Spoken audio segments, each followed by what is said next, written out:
nós falamos de pecados, por exemplo, relacionados à moral sexual, nós gostamos de falar de adultério, de traição, de sedução e de mentiras.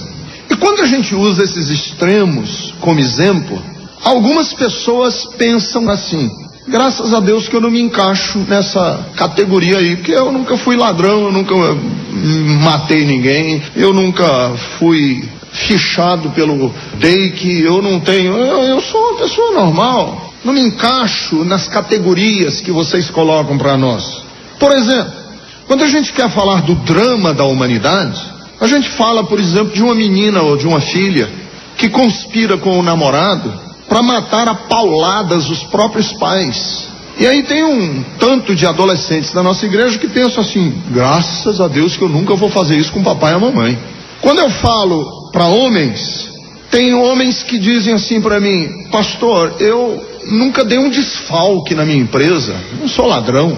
E eu tenho certeza que você não teria coragem de roubar o rolo de esparadrapo da sua empresa. Você não teria coragem de tirar um grampeador do seu escritório e levar para casa. Eu sei disso. Quando a gente fala de angústia, de dor, de sofrimento, eu não estou falando daqueles que estão nas clínicas psiquiátricas, em surtos psicóticos. Estou falando de gente que está querendo cometer suicídio, porque talvez você não esteja nem contemplando essa possibilidade, nunca nem pensou. De fato, quando a gente vê essas situações extremas da humanidade, a nossa pergunta é: como foi que eles chegaram a esse estágio? Quando eu leio de uma pessoa matar outra, eu fico pensando como é que ele chegou a esse estágio, como é que ele caminhou até chegar a esse ponto. Quando eu leio o relato de Caim e de Abel, eu fico imaginando como podem dois irmãos desenvolverem processos dentro de uma mesma casa, que um mata o outro, permitindo que ódio, perversidade tomem conta do próprio ser. E quando eu estava pensando sobre essa situação de Caim e de Abel, eu fiquei pensando comigo mesmo que cada um de nós não é todo um Caim. Todos nós temos um pouco de Caim e um pouco de Abel dentro de nós. Ninguém é um facínora. Não tem uma pessoa que seja um sadista da maldade, com requintes de perversão e de... Não. Todos nós temos um pouco de Caim e nós temos um pouco de Abel dentro de nós. A Bíblia Sagrada diz que estes dois que nasceram depois da queda, eles eram fruto do amor de Adão e Eva. Então, ao invés da gente pensar no Caim como sendo uma pessoa e no Abel como sendo uma outra pessoa, por que nós não pensamos Caim e Abel como uma única pessoa, com duas identidades morando dentro de uma só pessoa? Será que eu e você também não temos, morando dentro de nós mesmos, um Caim e um Abel? Será que não tem duas personalidades morando dentro do Ricardo Gondim, uma querendo matar a outra? Aliás, um Caim querendo matar um Abel? Será que eu não tenho dentro de mim? Será que você, amiga, independente de você ser católica, evangélica, de você ser agnóstica, ateia, ou você homem, independente de você ser uma pessoa escolada em igreja, será que você não tem dentro de você mesmo, habitando dentro de você, um Caim e também um Abel? Porque eu tenho um lado sombrio, eu sei que tem um lado sombrio, e este lado sombrio milita dentro de cada um de nós contra o nosso lado claro, dessa luz que eu tenho. Percebam a história. Os dois trouxeram sacrifícios a Deus. Um lado meu é cheio de boas vontades.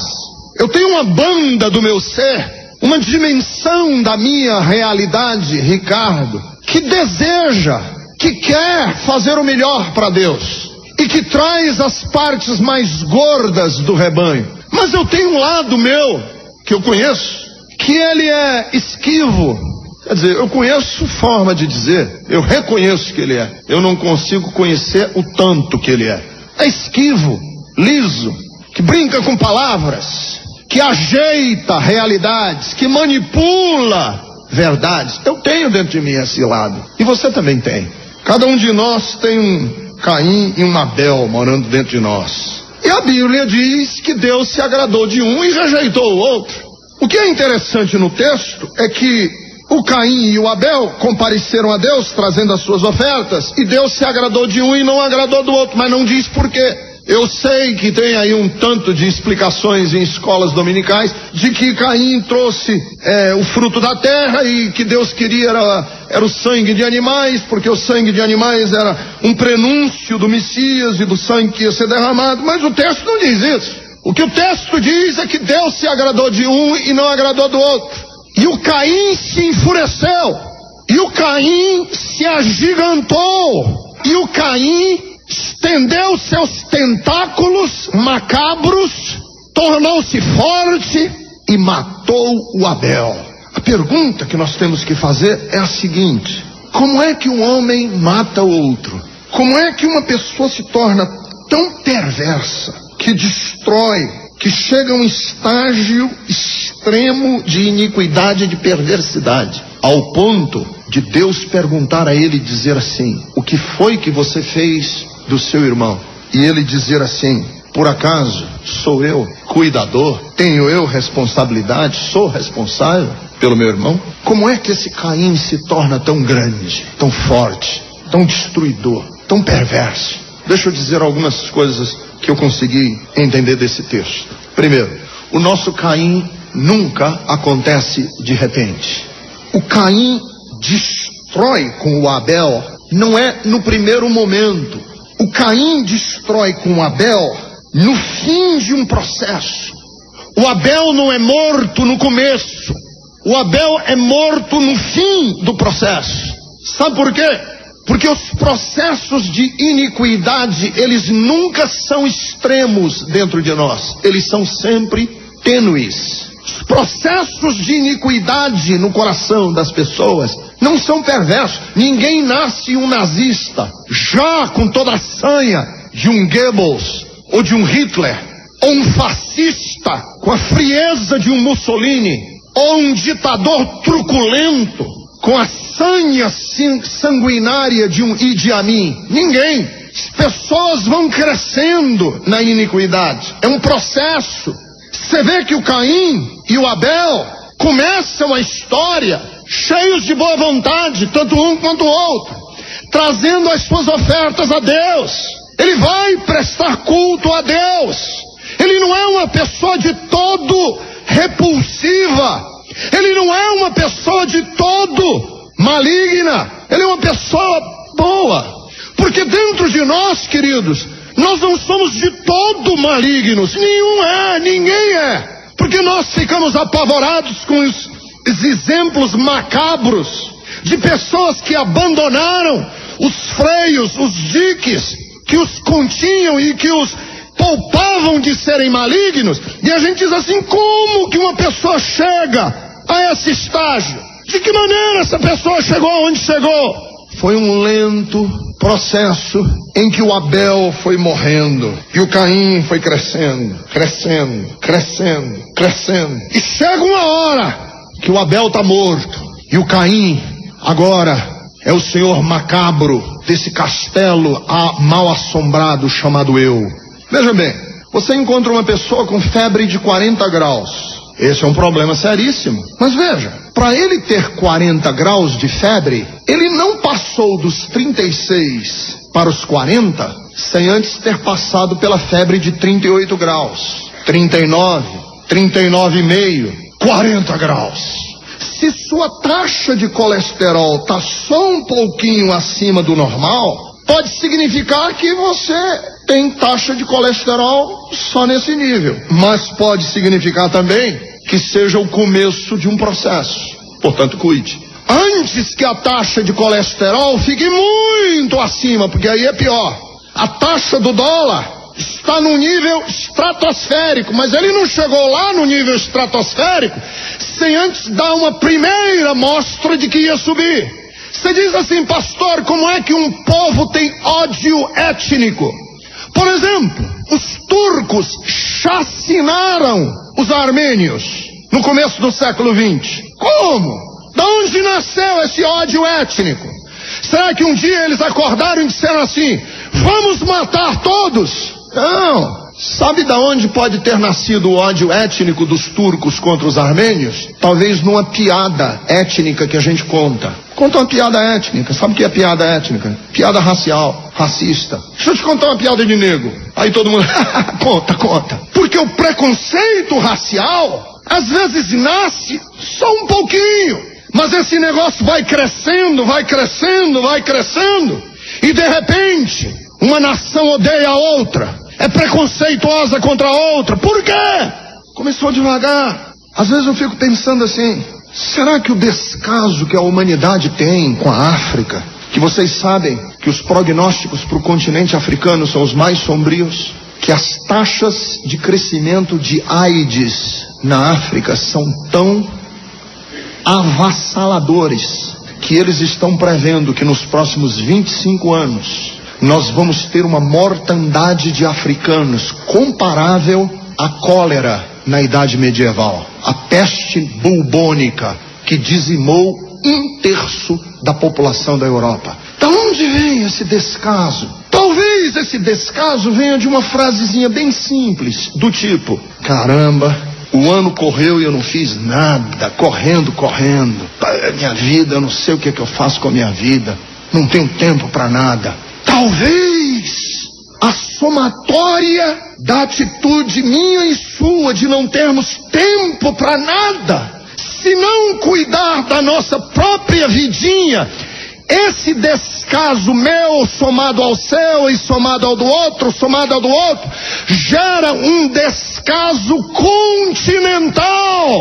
Talvez o Caim não se tornou um fratricida de uma hora para outra. Ele não pensou em matar o seu irmão quando eles eram crianças, meninos. Talvez o ódio de um pelo outro tenha nascido, não de uma hora para outra, foi um processo lento. O processo que torna você um homem frio e indisponível dentro do seu lar, não foi de uma hora para outra, você não acordou de manhã dizendo assim, droga de mulher e droga de vida. Foi um processo. O seu Caim foi crescendo dentro de você e de repente você é um monstro de iniquidade. E você diz assim, como? Nunca imaginei que eu ia me tornar no que me tornei, por mera conveniência. Deixa eu dizer uma outra coisa interessante sobre o nosso Caim, esse Caim que mora dentro de mim. O meu Caim não gosta de ser frustrado. O nosso Caim não tolera ser frustrado. Ele age como uma criança que, ao ser rejeitada, fica de birrinha. Sabe por quê? Porque o meu Caim dentro de mim não gosta de ser frustrado. Ele gosta de ser campeão em tudo. O meu Caim não gosta de ser contradito. Você sabe de onde nasceu o ódio do Caim pelo Abel? É que ele trouxe a oferta dele para Deus e Deus disse, não gostei. Por que não gostei? Dá licença, não gostei. Deus não tem o direito de dizer não gostei? E aí ele fica louco. Como não gostou? Você tem que gostar. Como não gostou? Afinal de contas, quem é que manda aqui? Não sou eu? Afinal de contas, não é essa a nossa atitude? Quando nós dizemos para Deus que quem é o campeão somos nós mesmos? Interessante. Sabe por que o nosso Caim é muito forte e ele gosta muito de matar? Porque nós agimos como crianças que pediram bala para o pai e para a mãe, pediram um bombom para o papai e para a mamãe no supermercado e a mãe não quis dar. Já viram isso? Eu estava no supermercado e uma meninazinha aqui, eles colocam sempre os chicletes, as balas, os bombons na saída do caixa. E a menina foi pedir bala para a mãe disse, não vou dar. A menina se jogou no chão e bateu com os pés e esperneou. Aí a mãe olhou e disse assim, não tem quem possa com essa menina. Aí eu me desesperei. Eu falei que com 2 anos de idade não tem quem possa. Imagine quando tiver com 18. E aí nós crescemos, meninos, cheios de milindres. Tô triste. Por quê? Porque eu trouxe uma oferta para Deus e ele não gostou. Me frustrei. Você sabe por que nós nos frustramos? Porque o nosso Caim se acha o Deus. Quem é Deus é o Caim. E o Deus tem obrigação. Porque ele se dê por feliz que eu estou servindo a ele. Essa é a nossa atitude do meu Caim. Se dê por feliz de eu estar aqui hoje à noite. Ainda caí com um dinheirinho para o senhor. Se dê por feliz. Eu estava conversando com um grande amigo meu, que é o Alex Dias Ribeiro. Ele é o diretor executivo de uma missão para atletas famosos, ricos, chamados Atletas de Cristo. E um desses dias ele estava dizendo para mim assim: Ricardo, você não imagina a dificuldade que é falar de Cristo para alguém famoso. Falar de Cristo para alguém famoso e rico, que é uma combinação explosiva, famoso e rico. Sabe por quê? Porque o famoso e o rico estão acostumados a serem rodeados por um monte de gente, primeiro, que quer tirar uma pontinha da riqueza ou da fama dele.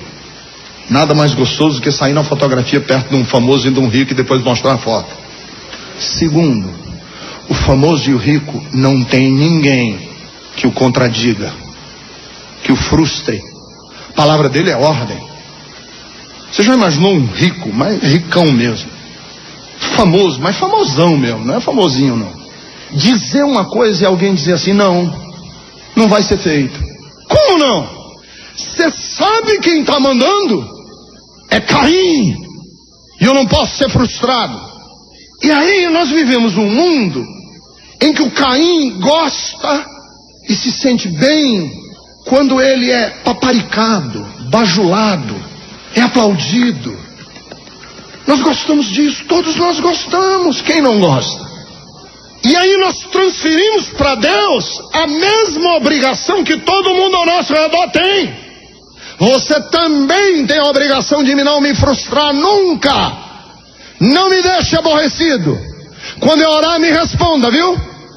Quando eu pedir alguma coisa, eu quero agora, senão eu jogo no chão e bato os pés e vou fazer aquela cena. É a nossa atitude. A gente vive com a gula de viver tão grande que nós nos revoltamos quando nós somos frustrados. Terceiro lugar, que é decorrente do segundo, é que esse Caim que vive dentro de mim, ele é incapaz de lidar com o sucesso alheio. Porque ele ofereceu um sacrifício, mas a Bíblia Sagrada diz que o sacrifício de Abel foi mais excelente do que o dele. E isso deixou ele louco.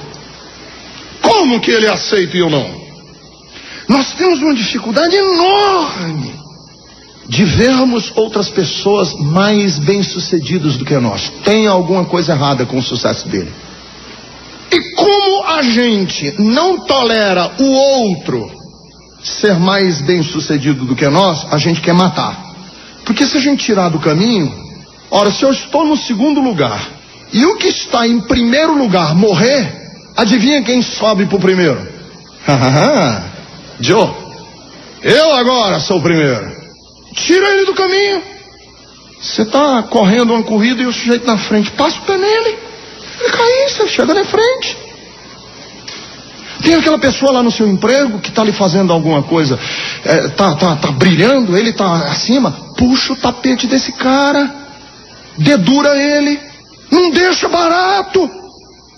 Você que merece, essa é a lógica do Caim, derruba. E essa lógica vai crescendo dentro de nós, que o Abel dentro de nós, que é manso, que é doce, não consegue. Ele está sufocado por um Caim que é terrivelmente insatisfeito em ver outras pessoas brilharem mais do que ele. Você sabe por que Saul detestou Davi? Odiou Davi? Vocês sabem da história, né? Saul foi o primeiro rei de Israel. E logo depois de Saul, quer dizer, logo depois não, junto com Saul, Deus levantou Davi. Vejam por que Saul detestou Davi. Vejam para mim. Abra comigo sua Bíblia. 1 de Samuel, capítulo 10, versículo 24. Eu podia citar, mas eu quero que você leia na sua própria Bíblia. Olha como nós temos dificuldade de lidar com o sucesso alheio. 1 de Samuel 10 e 24. Aqui o sacerdote falando sobre Saul. Vocês veem o homem que o Senhor escolheu? Não há ninguém como ele entre todo o povo. Ele é o melhor de todos. Ele é o mais excelente entre todos. Falando de Saul. Pergunto, Davi já existia? Já tinha nascido? Respondo por vocês, já. Então, nesse determinado ponto da vida de Saul, ele era melhor, mais excelente do que Davi. Agora, vamos para 1 de Samuel 15, 28. Mais um pouquinho para frente, algumas páginas para frente. E Samuel lhe disse: o Senhor rasgou de você hoje o reino de Israel e entregou a alguém que é melhor do que você. Quem era esse alguém melhor do que Saul? Davi. Vejam que entre o capítulo 10 e o capítulo 15, Davi tornou-se melhor do que Saul. Você é rei e você começa a perceber que tem alguém melhor do que você. Você sabe o que Saul tentou fazer? Ele queria matar Davi a qualquer preço. Por quê? Porque se eu tirar a única pessoa do reino que é melhor do que eu continuo sendo melhor. No capítulo 10 do livro de Lucas, 10, versículo 1. Depois disso o Senhor designou outros 72 e os enviou 2 a 2 adiante deles a todas as cidades e lugares para onde ele estava prestes a ir. Pastor, não estou entendendo. Jesus tinha um monte de discípulos, muitos. Aí Jesus disse assim: eu vou escolher os 12 mais excelentes. Pedro, Tiago, João, André, Filipe, Bartolomeu, Judas. Esses aqui são os meus mais excelentes. Aí os outros olharam e disseram assim: e nós? Não, esses são os meus excelentes, com eles eu vou contar. Pergunto, estes aqui foram excluídos da lista dos 12, esses 72. Tem uma lista, tem outra tradução da Bíblia que diz só 70. Pergunto, quem foi mais excelente? Ou qual o grupo foi mais excelente? Os 12 ou os 70? Resposta: os 2 foram igualmente excelentes. Os 12 foram excelentes porque o Senhor os escolheu. E os 70 foram tão excelentes quantos, porque nenhum deles cobiçou a posição dos outros 12. Estavam dispostos a ir. Sabe por quê? Porque na nossa vida nós vamos sempre encontrar pessoas mais ricas, mais famosas, mais bonitas, estão ouvindo mulheres, mais poderosas, estão ouvindo homens, do que você. E é duro para o Caim ver o Abel sendo escolhido e ele dizer: e o meu sacrifício? Deus disse: o seu não. Aí ele disse: então eu mato esse que está aí na frente, e o meu é aceito. Quarto, você sabe quando é que o nosso Caim se torna forte, poderoso? É que o nosso Caim se torna poderoso, em quarto lugar, quando nós não temos coragem de reconhecer que ele vive dentro de nós. Lá no Gênesis, capítulo de número 4, o Senhor diz assim: por que você está furioso? Por que seu semblante caiu desse jeito? Vocês prestaram atenção aqui no texto que o Abel não falou uma palavra no texto inteiro? Começa o texto, o Abel morre e não diz nada, nenhuma palavra. Só quem fala é o Caim. Quem domina é o Caim. Então deixa eu dizer para você, meu irmão, mulher, o grande mal nos nossos corações é que ele nos domina, ele nos asfixia. A pergunta é: quem domina quem? Quem domina quem? Aí Deus chama o Caim e diz assim, versículo 7: se você fizer o bem, não será aceito, mas se não fizer, saiba que o pecado estará na porta da sua casa, no batente da sua casa, e ele deseja conquistar você, mas é você que tem que conquistá-lo. Pergunta do Caim, ou para saber como é que está o Caim dentro do seu coração, é a seguinte: quem domina quem? É o Caim quem domina, ou é você quem domina o Caim? Quem domina quem? O Abel está caladinho. Coitado do Abel, é anêmico, tem rosto de tuberculoso, não consegue nem falar, porque o Caim é um monstro. Quem domina quem? Sou eu que domino as minhas paixões, ou são as minhas paixões que dominam a mim? Às vezes eu ouço frases na Bethesda não, no mundo evangélico brasileiro, que é uma graça. As pessoas dizem assim: ah, pastor, eu não tive como, foi maior do que eu. Pisei feio, porque na verdade eu não tive controle. Pastor, não tem jeito não, é maior do que eu, não tenho como não fazer, não tinha como evitar. Preste atenção, eu vou dizer uma frase aqui que eu quero que você guarde essa frase. O efeito mais danoso do pecado é que ele nos deixa mais próximo do próximo pecado. E o efeito mais feliz da virtude é que ela nos deixa mais próximos de uma boa ação.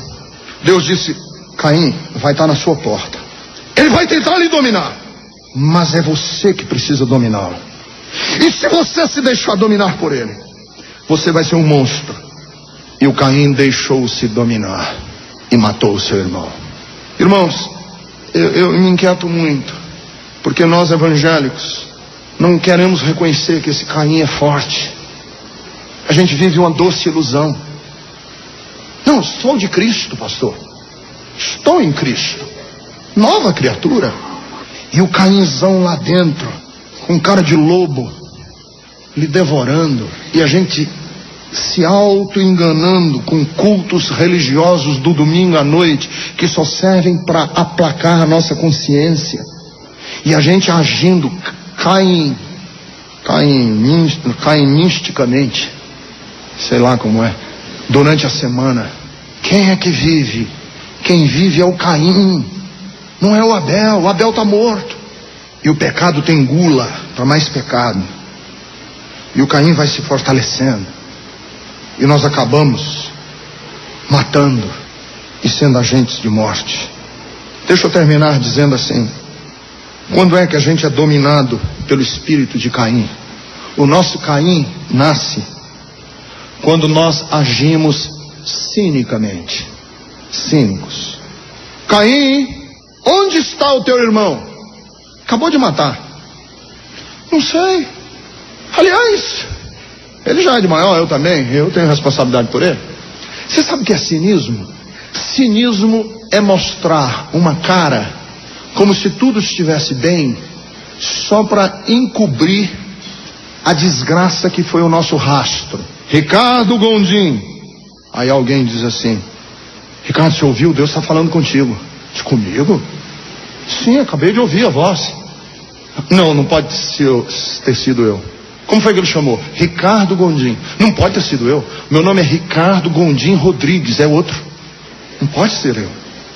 Vamos falar de envolvimento sobre missões. É isso aí, pastor. Precisamos nos envolver com missões. Aleluia. Que conferência missionária maravilhosa. Não apareceu aqui quinta, nem sexta, nem sábado, nem domingo, nem... Maravilha. Aleluia. É isso aí, pastor. Vai em frente, hein?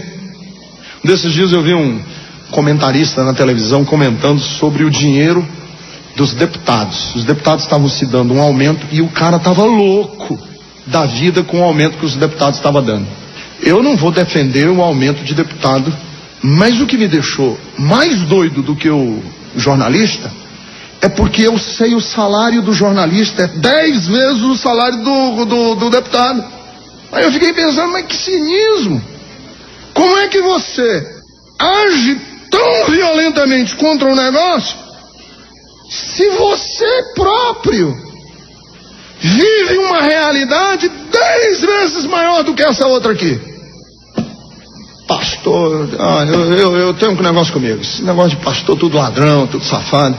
Aí a gente diz assim: e você, como é que tá aí? Imposto de renda, tudo bem, meu irmão? É isso mesmo, tem que botar ordem nesse país. É?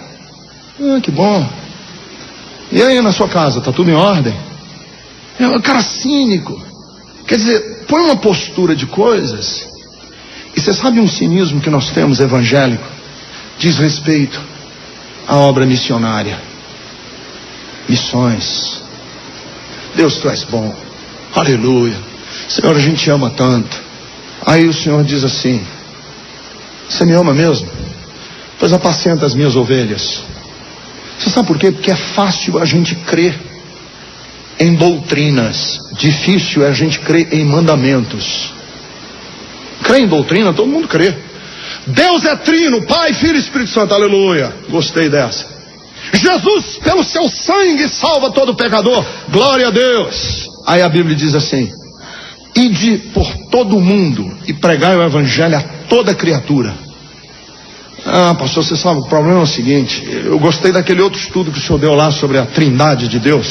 Esse negócio de ir, o senhor nos poupa desse negócio aí. Não é porque eu seja ruim, é porque o senhor sabe, eu tenho a vida, cara. Não fala desse negócio, vamos falar de outras coisas. Vamos falar de coisas bonitas. Jesus chamou Pedro e disse assim: Pedro, tu me amas? Senhor, eu te amo. Pois apacenta as minhas ovelhas, meus cordeiros. Pedro, tu me amas? Te amo. Os meus amigos, Jesus disse, são aqueles que cumprem os mandamentos. Cumprem os mandamentos. Não é quem crê nas doutrinas, é quem cumpre os mandamentos. Então é fácil a gente crer no credo, difícil a gente crer no mandamento. E a fé que eu gasto para crer no credo, eu devia ter a mesma fé para crer no mandamento que diz amar, perdoar, que me ensina a ser dócil, verdadeiro. Porque a gente sabe que não vai conseguir salvar o mundo com a Bethesda. Nós somos um pingo de criolina num mar de coisas feias. Então não vamos salvar o mundo. Você sabe qual é o grande objetivo? É salvar o Abel que mora dentro de você e que o Caim está matando. Mateus 21 e 28. E eu queria encerrar com esse texto. O texto das Escrituras diz, leia lá comigo. Evangelho que escreveu São Mateus, capítulo de número 21, versículo de número 28. O que vocês acham? Um homem que tinha 2 filhos, chegando ao primeiro disse: filho, vá trabalhar na minha vinha. E este respondeu: não quero. Mas depois mudou de ideia e foi. O pai chegou ao outro filho, versículo 30, e disse a mesma coisa. Ele respondeu: sim, senhor. Mas não foi. Qual dos 2 fez a vontade do pai? O primeiro, responderam eles. Cinicamente. Acrescento eu. Jesus lhes disse: digo-lhes a verdade. Os publicanos e as prostitutas estão entrando antes de vocês no reino de Deus.